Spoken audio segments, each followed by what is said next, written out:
আসসালামু আলাইকুম প্রিয় ভিউয়ার, সবাই কেমন আছেন? আশা করি ভালো আছেন। আমি আজকে আসলে আপনাদের দেখানোর জন্য, এটা হচ্ছে পুঁইয়ের ডগা।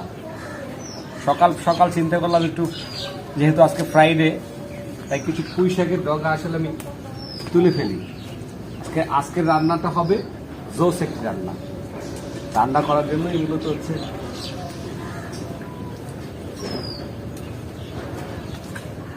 জি পুঁইয়ের ডগা। এটা আসলে অনেকটাই উপকারী এবং আমার এখানে কোনো কৃত্রিম সার নেই, একবার প্রাকৃতিকভাবে হওয়া, তাই আপনাদেরকে শেয়ার করা।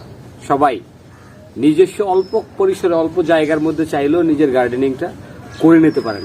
এটা আপনার পরিবারের খরচের একটা খরচের অংশ বহন করবে। 2 নম্বর হচ্ছে আপনার সুস্বাস্থ্যের একটা দিক। খুব কঠিন